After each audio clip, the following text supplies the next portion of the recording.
नमस्कार, आप देख रहे हैं 9 भारत समाचार। नमस्कार, आप देख रहे हैं नवभारत समाचार। मैं हूं नेहा राठी। आइए देखते हैं आज की बड़ी खबर। विश्व पर्यावरण दिवस के अवसर पर पूरे विश्व के साथ साथ असम और जोरहाट में भी यह दिवस गरिमापूर्ण ढंग से मनाया गया। इसी क्रम में जोरहाट नगर ब्लॉक कांग्रेस समिति के तत्वाधान में विशेष वृक्षारोपण एवं पौधारोपण वितरित कार्यक्रम आयोजन किया। जोरहाट कांग्रेस भवन परिसर में आयोजित इस कार्यक्रम का नेतृत्व नगर ब्लॉक कांग्रेस समिति के अध्यक्ष जयंत बरुआ ने किया। पर्यावरण संरक्षण तथा हरित वातावरण के निर्माण के उद्देश्य से इस अवसर पर 1000 नीम के पौधों के रोपण एवं वितरण का संकल्प लिया गया। इसके साथ ही नगर ब्लॉक कांग्रेस के अंतर्गत आने वाले 74 बूथों में 2-2 पौधे लगाने का कार्यक्रम भी निर्धारित किया। कार्यक्रम में उपस्थित वक्ताओं ने कहा कि वर्तमान समय में जलवायु परिवर्तन, वनों की कटाई और बढ़ता प्रदूषण पूरी दुनिया के लिए गंभीर चुनौती बन चुके। ऐसे में अधिक से अधिक वृक्षारोपण कर प्रकृति का संतुलन बनाए रखना अत्यंत आवश्यक है। वक्ताओं ने समाज के प्रत्येक नागरिक से वृक्षारोपण करने के साथ साथ पौधों की नियमित देखभाल करने के भी आह्वान किया। जोरहाट से जितेंद्र सोमानी की रिपोर्ट।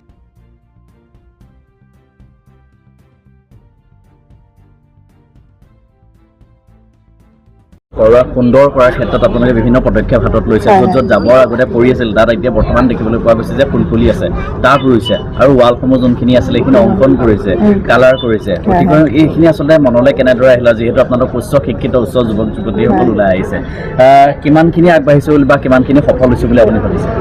হয়, ধন্যবাদ আপোনাৰ প্ৰশ্নখিনিৰ বাবে। ইয়াৰ মাধ্যমেৰে মই প্ৰথমতে সকলোকে বিশ্ব পৰিৱেশ দিৱসৰ শুভেচ্ছা জ্ঞাপন কৰিছোঁ।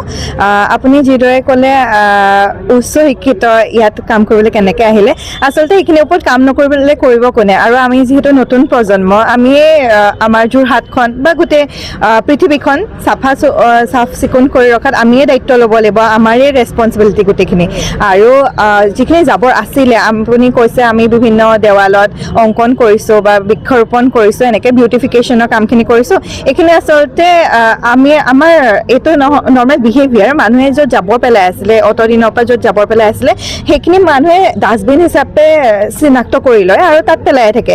আমি যদি তাত সৰু কিছুমান ষ্টেপ লওঁ যে অকল চাফা কৰাটোৱে নহয়, এতিয়া সকলোৱে বিচাৰে যে আমাৰ ঘৰৰ ওচৰ পাজৰ গোটেইখিনি ঠাই চাফা হৈ থাকক, কিন্তু সেই কামটো যদি আমি মানে পৰিৱেশৰ মাজত কৰোঁ, যে যোনখিনি লেতেৰা হৈ আছে তাত অকণমান চাফা কৰি তাত অকণমান সৌন্দৰ্য বৰ্ধন কৰোঁ, তাৰ কাৰণে বিভিন্ন পদক্ষেপ ল'ব পাৰোঁ। ফুল পুলি ৰোৱা, আমি কালাৰ কৰা। কালাৰ মানে আপুনি ধুনীয়া পেইণ্টিং কৰিব নালাগে, জাষ্ট পেটাৰ্ণ টাইপ আমি যোনটো কৰিছোঁ সেইটো যদি কৰি দিয়ে, তেতিয়া বহুতখিনি বাকীখিনি মানুহৰো বিহেভিয়াৰটো চেঞ্জ হ'ব অলপমান। মানে আমি সেইটো কৰি আছোঁ, এটা ইনিচিয়েটিভ হয় 1 hour ইম্পেক্ট বুলি।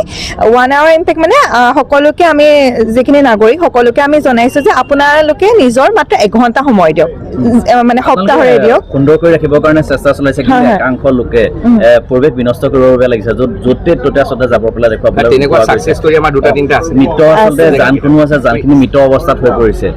এই ক্ষেত্ৰতো আপোনালোকে কেনেধৰণৰ ব্যৱস্থা গ্ৰহণ কৰিব? এইখিনি চাওক, প্ৰথমতে ক'বলৈ গ'লে মানুহ নিজে সজাগ হ'ব লাগিব। আৰু যিহেতু বিহেভিয়াৰ চেঞ্জৰ কথা কৈ আছোঁ, বিহেভিয়াৰ এটা চেঞ্জ হ'বলৈ মানুহক বহুত সময় লাগে। বহুতে বুজিছে আৰু হয়তো বহুতে বুজি আছে, প্ৰক্ৰিয়াটো আৰম্ভ হৈ আছে আৰু চলি গৈ থাকিব। আৰু সেইটোৱে আছে হয়। আপোনালোকে নিশ্চয় জানে যে ছলিড ৱেষ্ট মেনেজমেণ্টৰ যিটো ৰুল আছে, এই 2026 চনত নতুনকৈ সংশোধন হৈছে। তাত এতিয়া জৰিমনাটো একদম ষ্ট্ৰিক্টলি দিয়া হৈছে। যদি তেনেকুৱা দৃষ্টিগোচৰ হয়, মানে সেইটো অকল মিউনিচিপালিটিৰ দায়িত্ব নহয়, হয় এটা পৰ্যায়লৈকে হয়, কিন্তু তেওঁলোকে চব ঠাইতে চকু দিয়াটো সম্ভৱ নহয়। গতিকে জনসাধাৰণেও সেইটো দায়িত্ব ল'ব লাগিব যে নিজৰ এৰিয়াটো যিমানখিনি আছে, তেওঁলোকে লোকেল হয় যিহেতু, তেওঁলোকেও মন কৰিব লাগিব যে জানখন যদি মৃত হয় তেতিয়াহ'লে তেওঁলোকৰ তাতে বানপানী হ'ব। আৰু যাতে আমাৰ গুৱাহাটীৰ নিচিনা এতিয়া অৱস্থা হোৱা নাই, কিন্তু যাতে নহওক, তেতিয়া তেওঁলোকে নিজে নিজৰ বটলটো বেগত ৰাখক, গাড়ীৰ ভিতৰতে ৰাখকচোন অলপ সময়, ৰাস্তাত পেলাই নিদিলেও হয়। আৰু বিভিন্ন ঠাইত ডাষ্টবিন, সৰু ডাষ্টবিনৰ ব্যৱস্থাও কৰা হৈছে, তেওঁলোকে ডাষ্টবিনত পেলাওক, নাইবা ঘৰত ভালকৈ ব্যৱস্থা কৰক। আৰু যিহেতু ঘৰে ঘৰে জাবৰ উঠোৱা গাড়ী গৈছে, আৰু বহুতে কৈছে যে তেওঁলোকৰ ঘৰে ঘৰে জাবৰ উঠোৱা গাড়ী যোৱা নাই, তেওঁলোকক মই ইয়াৰ জৰিয়তে অনুৰোধ কৰিছোঁ যে তেওঁলোকে মিউনিচিপালিটিৰ মানে লগত যোগাযোগ কৰক আৰু তেওঁলোকে সেই ব্যৱস্থাটো গ্ৰহণ কৰক। কাৰণ প্ৰত্যেকে নিজৰ door to door waste collection ছাৰ্ভিচটো পাব লাগে। সেইটো পালে মই মানে তেওঁলোকে নিজৰ জাবৰটো ভাল ঠাইত দিলে মই ভাবোঁ যে বহুতখিনি মানে পৰিৱেশ তেতিয়াই চাফা হ'ব। বিশ্ব পৰিৱেশ দিৱস পালন কৰিছে, কেনেদৰে পালন কৰিছে, কি ক'ব এই ক্ষেত্ৰত?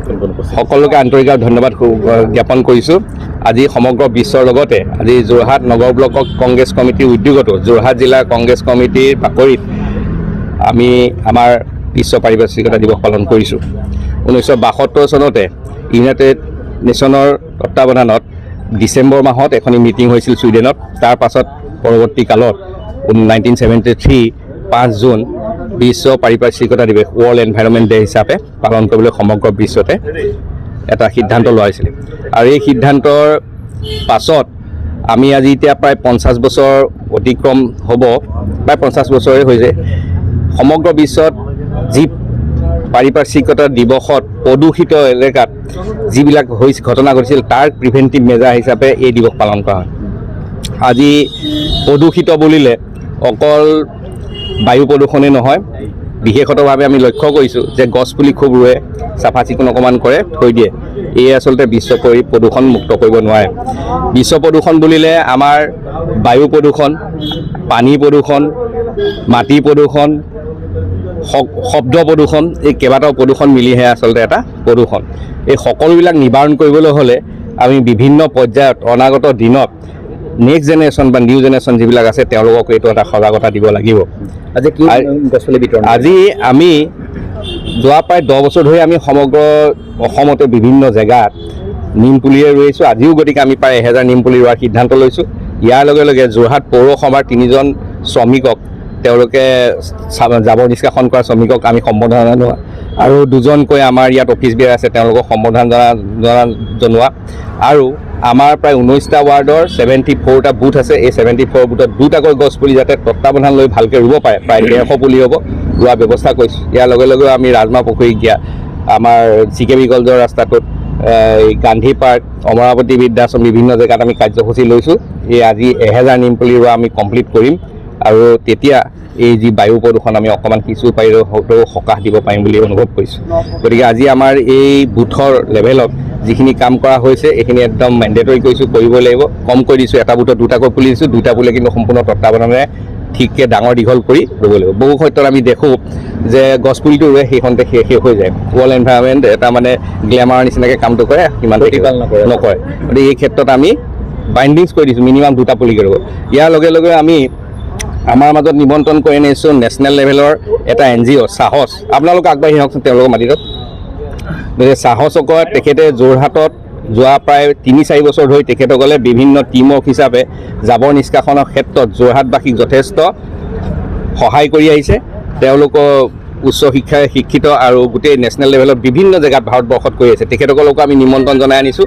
তেখেতসকলৰ সহায়টো আজি কিখিনি আমি পাৰোঁ, শব্দ প্ৰদূষণ, পানী প্ৰদূষণ আৰু বায়ু প্ৰদূষণ কেওটা বিষয়ৰ ওপৰত তেওঁলোকে সজাগতা দাঙি ধৰিব ৱাৰ্ডসমূহত। তেখেতসকলৰ ওপৰতো আমি এটা ডিছকাশ্যন কৰিম, আৰু কৰাৰ পাছতে এই কাৰ্যসূচী আৰম্ভ কৰিম। ঠিক আছে।